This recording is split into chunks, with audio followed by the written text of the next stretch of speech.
கிறிஸ்துக்கள் அன்பான தேவனுடைய பிள்ளைகளே, ஆண்டவரும் உலக ரட்சகருமான இயேசு கிறிஸ்துவின் இணையற்ற நாமத்தினால உங்கள் எல்லாரையும் வாழ்த்தி ஆசீர்வதிக்கிறேன். இந்த அக்டோபர் மாதம் 19ஆம் தேதி மங்கள வார்த்தை நிகழ்ச்சி மூலமாக உங்களை நேரடியாக உங்கள் வீடுகளில் பார்க்குறது எனக்கு ரொம்ப சந்தோஷம். கர்த்தர் உங்களை ஆசீர்வதிப்பாராக. சரி, இன்னைக்கு நமக்கு ஆண்டவர் கொண்டு வருகிற மங்கள வார்த்தை சங்கீதம் 29:11. கர்த்தர் தமது ஜனத்திற்கு சமாதானம் அருளி அவர்களை ஆசீர்வதிப்பார். நீங்கள் எல்லாம் ஆண்டவருடைய பிள்ளைகள், கர்த்தருடைய ஜனம். இன்னைக்கு உங்களுக்கு சமாதானம் அருளி உங்களை ஆசீர்வதிப்பார்.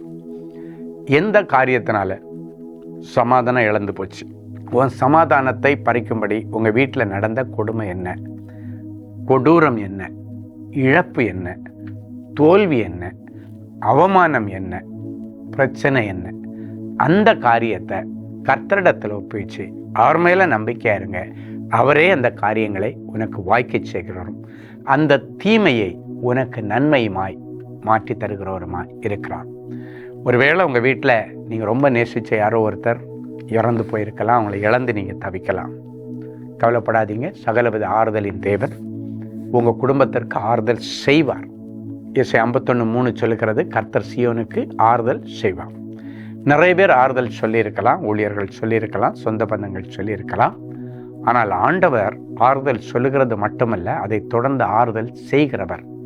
அப்படி மன உடைஞ்சிருக்கிற பிள்ளைகளுக்கு உங்கள் குடும்பத்தில் நிறைய நல்ல காரியங்கள், நல்ல விசேஷங்கள் ஆண்டவர் நடப்பிச்சு இந்த துக்கத்திலேருந்து நீங்கள் மீண்டு வர்றதுக்கு, உங்கள் மைண்டை மாற்றுறதுக்கு, உங்கள் மனசை அந்த அழுத்தத்திலேருந்து வெளியே கொண்டு வர்றதுக்கு ஏதோ ஒரு நல்ல காரியத்தை இன்றைக்கி செய்வேன்னு தீர்க்க தரிசனமாக சொல்கிறாரு. நீ நினச்சி பார்க்காத ஒரு அற்புதமாக அது இருக்கும். அப்படி தான் அவர் ஈடு கட்டுவார். அவர் ஈடு கட்டுகிற தேவன். இப்படிப்பட்ட இழப்புகள் வரும்போது பிள்ளைங்க அதில் டிப்ரெஷனில் விழுந்துடக்கூடாது. பிள்ளைங்க இதிலேருந்து மீண்டு வரணும். அப்போ இதிலேருந்து அவங்கள வெளியே கொண்டு வர்றதுக்கு ஒரு நல்லது பண்ணிட்டேன்னா அவங்க கொஞ்சம் ஃப்ரீ ஆகிடுவாங்க, கூல் ஆகிடுவாங்க. இப்படியெல்லாம் பார்த்து ஆண்டவர் செய்கிறவர். இன்றைக்கி உங்கள் வாழ்க்கையில் அப்படி ஒரு சமாதானத்தை அருளி உங்களை ஆசீர்வதிப்பார். ஒருவேளை நோயின் உச்சக்கட்டம் உங்கள் சமாதானத்தை பாதிச்சிருந்ததுன்னா இன்றைக்கி ஆண்டவருடைய தழும்புள்ள கரம் உங்கள் மேலே வைக்கப்படுகிறது. நீ காரில் உட்காந்து இதை கேட்டாலும் சரி, ஆண்டவருடைய தழும்புள்ள கரம் உன் மேலே வைக்கப்பட்டிருக்கிறது. மனசு உடைஞ்சி இந்த சின்ன வயசில் இந்த வியாதி வந்துருச்சே, ஆண்டவரே நீ இவ்வளோ வருஷம் ஓட வேண்டியது இருக்குது, கவலையப்படாத. ஆண்டவர்கிட்ட சொல்லு, ஆண்டவரே இதிலிருந்து எனக்கு விடுதலை வேணும், உங்களால் முடியும், நான் நம்புகிறேன் ஆண்டவரே, அடுத்த செக்கப்பில் எனக்கு நார்மலாக வரணும் சொல்லிப்பார். ஆண்டவர் செய்வார். ஒருவேளை உனக்கு ஒரு காலகாலத்தில் நடக்க வேண்டிய கல்யாணம் நடக்கலை, நிம்மதி போச்சு, இதுக்கு மேலே எப்படி நடக்கும்? அதெல்லாம் கவலைப்படாதீங்க. எனக்கு அழகு இல்லை, அந்தஸ்து இல்லை, இதெல்லாம் தாண்டினது கர்த்தருடைய அற்புதம். அது நடக்கும். நீ எதிர்பார்த்து கொண்டிருக்கிற குழந்தை பாக்கியம் உனக்கு கிடைக்கும். நீ எதிர்பார்த்துருக்கிற தேசத்தில் செட்டில் ஆக கர்த்தரோடு இருந்து பெரிய காரியங்களை செய்வார். ஒரு நல்ல சாட்சியை கேட்கலாமா? Sister Rebecca from Kelambakkam. எனக்கு திருமணமாகி 14 வருஷங்கள் ஆகியும் குழந்தை பாக்கியம் இல்லை. அதனால் பல போராட்டங்களையும் பிரச்சனைகளையும் நிந்தைகளையும் சந்தித்து வந்தேன். இந்த நிலையில் ஜனவரி 1, 2025 நம்முடைய தேவனின் அன்பு ஊழியங்கள் நடத்தின அந்த புது வருட புத்தாண்டு ஆசீர்வாத கூடுகையில் நானும் என்னுடைய கணவரும் கலந்து கொண்டோம். கூட்டத்தின் முடிவில் தனி ஜெபத்தில் சகோதரர் ஸ்டீஃபன் அவர்களை சந்தித்து ஜெபித்து கொண்டோம். அந்த ஜெபத்திற்கு பிறகு கர்த்தருடைய கிருபையினால் நான் கர்ப்பம் தரித்தேன். மருத்துவ பரிசோதனையில் 2 குழந்தைகள் இருப்பதை மருத்துவர் உறுதி செய்தார். இப்பொழுது எனக்கு 6வது மாதம். இந்த வருடத்தின் வாக்குத்தத்தம் சகரியா 9:12 படி கர்த்தர் என் கர்ப்பத்தை இரட்டிப்பாக ஆசீர்வதித்திருக்கார். பாருங்க, 14 வருஷம் அவமானம், சமாதானத்தை இழந்த நிலைமை.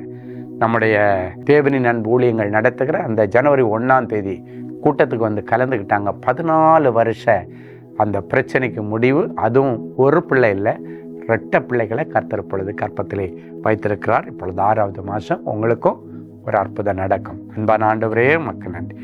ரெபேக்காளுக்கு அற்புதம் செய்து அதிசயத்தை விளங்க பண்ணின ஆண்டவர், இரட்டிப்பான நன்மையை கொடுத்த ஆண்டவர், இந்த நிகழ்ச்சியை பார்த்து கொண்டு அதே போல் அவமானத்தோடு 10 வருஷம் 15 வருஷம் 20 வருஷம் 25 வருஷம் குழந்தை இல்லாமல் கதறிக்கொண்டிருக்கிற பிள்ளைகளுக்கு ஆண்டவர் கிருபையாய் இறங்கி அவருடைய அடைக்கப்பட்ட கற்பத்தை திறந்து ஆசீர்வாதமான பிள்ளை செல்வத்தை இந்த நாளிலே தங்க பண்ணும். அதன் நிமித்தம் இவர்களுக்கு சமாதானமும் சந்தோஷமும் மன அமைதியும் உண்டாகட்டும். கர்த்தர் தமது ஜனத்திற்கு சமாதானம் அருளி அவர்களை ஆசீர்வதித்தார் என்கிற இந்த மங்கள வார்த்தை அப்படியே நிறைவேறட்டும். வியாதியோடு இருக்கிற பிள்ளைகளுக்கு வியாதியிலிருந்து விடுதலை, வாழ்க்கை துணைக்கு எதிர்பார்த்திருக்கிற பிள்ளைகளுக்கு வாழ்க்கை துணையை கொடுத்து அவர்களை ஆசீர்வதித்து எல்லா விதமான கவலைகளையும் ஆண்டவர் மாற்றி போடுவீராக. இந்த நாளிலும் பிறந்த நாள் மற்றும் திருமண நாளை நினைவு கூறுகிற பிள்ளைகளை ஒரு விசை கண்ணோக்கி பாரும். கர்த்தர் எனக்காக யாவற்றையும் செய்து முடிப்பார் என்ற மங்கள வார்த்தையின்படி இந்த வருஷம் முழுவதும் பிள்ளைகளுக்கு அற்புதம் செய்யும். இயேசுவின் மூலம் பிதாவே, ஆமென்.